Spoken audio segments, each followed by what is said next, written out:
দীর্ঘ ৩৭ দিন বন্ধ থাকার পর ঢাকার জনপ্রিয় গণপরিবহন মেট্রো রেল আবার চালু হল। আজ রোববার সকাল ৭টা ১০ উত্তরা উত্তর স্টেশন থেকে প্রথম ট্রেনটি মতিঝিলের উদ্দেশ্যে ছাড়ে। আর মতিঝিল থেকে প্রথম ট্রেনটি ছাড়ে সকাল ৭টা ৩০। চালু হলেও মিরপুর ১০ ও কাজীপাড়া স্টেশনে আপাতত মেট্রো রেল থামবে না। এই দুই স্টেশনে আপাতত যাত্রীসেবা কার্যক্রম বন্ধ থাকবে। প্রথম দিনের ট্রেন চলাচল পরিদর্শন করেছেন সড়ক পরিবহন ও সেতু মন্ত্রণালয়ের দায়িত্বপ্রাপ্ত উপদেষ্টা মুহাম্মদ ফাউজুল কবির খান। সচিবালয় স্টেশনে এক সংবাদ সম্মেলনে উপদেষ্টা বলেন, ভাঙচুর ঠেকাতে মেট্রো রেলকে জরুরি সেবা হিসেবে ঘোষণা করার উদ্যোগ নিয়েছে অন্তর্বর্তী সরকার। রাষ্ট্রীয় গুরুত্বপূর্ণ স্থাপনা কেপিআই এর মাধ্যমে মেট্রো রেলকে জরুরি সেবা ঘোষণা করা হবে বলে জানান মুহাম্মদ ফাউজুল কবির খান। তিনি বলেন, এটা যাতে ভাঙচুর না হয় সেজন্য এটাকে কেপিআই হিসেবে একটা আপগ্রেড করার চেষ্টা করছি, যাতে এটা নিরাপত্তা বাড়ে, এবং এটাকে একটি এসেনশিয়াল সার্ভিস হিসেবে ডিক্লেয়ার করার উদ্যোগ আমরা নিয়েছি, যাতে করে কেউ এভাবে সার্ভিসটাকে ব্যাহত করতে না পারে।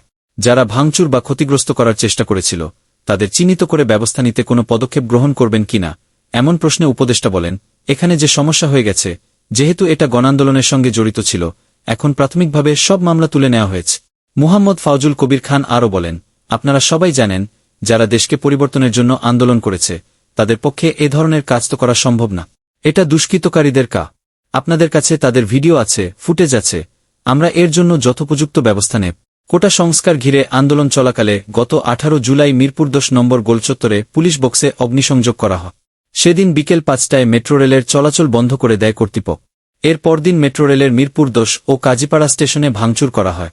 ১৭ আগস্ট থেকে মেট্রো রেল চালুর পরিকল্পনা ছিল, কিন্তু তখন মেট্রো রেল চালু না হওয়ার কারণ ছিল নিম্ন পর্যায়ের কর্মীদের কর্মবিরতি। দাবি পূরণের বিষয়ে আশ্বাসের পর মেট্রো রেলের কর্মচারীরা ২০ আগস্ট থেকে কাজে যোগ দেন। আজ সকালে চালুর পর সড়ক পরিবহন ও সেতু মন্ত্রণালয়ের উপদেষ্টা মুহাম্মদ ফাউজুল কবির খান আগারগাঁও থেকে মেট্রো রেলে করে সচিবালয় স্টেশনে আসে। সেখানে তিনি সাংবাদিকদের সামনে বিভিন্ন ভবিষ্যৎ পরিকল্পনা তুলে ধরে। উপদেষ্টা বলেন, সবাই জানেন যে এটা একটা জনপ্রত্যাশার সরকার। তিনি উপদেষ্টা হিসেবে নিয়োগ পাওয়ার পরই প্রধান উপদেষ্টা বলেছিলেন, তার প্রথম কাজ হবে মেট্রো রেল চালু করা। সেটাই তারা করেছেন। এখানে বোর্ড পুনর্গঠন করতে হয়েছে। বোর্ডের সভা ছিল, কিছু দাবি দেওয়া ছিল, এগুলো তারা দেখেছেন। এর আগে ১৭ আগস্ট মেট্রো রেল চালুর উদ্যোগ নেওয়া হয়েছিল জানিয়ে মুহাম্মদ ফাউজুল কবির খান বলেন, মেট্রো রেলের কিছু কর্মকর্তা কর্মচারীর জন্য সেটা চালু করা সম্ভব হয়নি। আপনারা জানেন, এটা বড় অন্যায় কাজ করেছে। ৩ লাখ যাত্রীকে জিম্মি করে কোনো দাবি আদায়ের চেষ্টা, এটা কোনো শুভ লক্ষণ না। দেশে দাবি দেওয়ার মৌসুম চলছে বলে মন্তব্য করেন উপদেষ্টা। তিনি বলেন, এখন সারা দেশে একটা দাবি দেওয়ার মৌসুম চলছে। সবাই দাবি দেওয়া সবাই চায় বৈষম্য দূর হবে, সবাই চায় বঞ্চনা থেকে তারা মুক্তি পাবে। ১৬ বছরের বঞ্চনা তো সরকারের ১৬ দিন হয়েছে, অনন্ত ১৬ মাস সময় দেন। আমরা আস্তে আস্তে এগুলো সবই বিবেচনা করব। সব দাবি পূরণ করলে দেশ মূল্যস্ফীতিতে পড়তে পারে বলে আশঙ্কা প্রকাশ করেন মুহাম্মদ ফাউজুল কবির খান। তিনি বলেন, কিন্তু একটা জিনিস মনে রাখতে হবে যে এসব দাবি দেওয়ার সাথে একটা আর্থিক সংশ্লিষ্টতা আছে।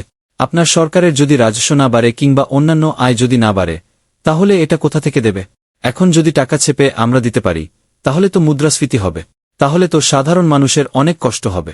সুতরাং এটা অনভিপ্রেত ঘটনা ছিল এবং আমরা চাই ভবিষ্যতে এটা ঘটবে না। উপদেষ্টা জানান, আজ বিকেলে জাপানের রাষ্ট্রদূত তার সঙ্গে দেখা করবে। তিনি বলেন, মিরপুর ১০ ও কাজীপাড়া স্টেশন কিভাবে দ্রুততম সময়ের মধ্যে চালু করা যায় সে ব্যাপারে রাষ্ট্রদূতের সঙ্গে আলাপ হবে। মেট্রো রেলের ব্যবস্থাপনা পরিচালককে বলা হয়েছে, ক্ষয়ক্ষতি কি হয়েছে তা মূল্যায়ন করে চালুর বিষয়ে একটা সুনির্দিষ্ট সময়রেখা দিতে। মেট্রো রেলের অন্য লাইনগুলোর কাজ কবে শুরু হবে এমন প্রশ্নে মুহাম্মদ ফাউজুল কবির খান বলেন, অন্যান্য লাইনগুলোর কাজ চালুর ব্যাপারে আমরা কাজ করছি।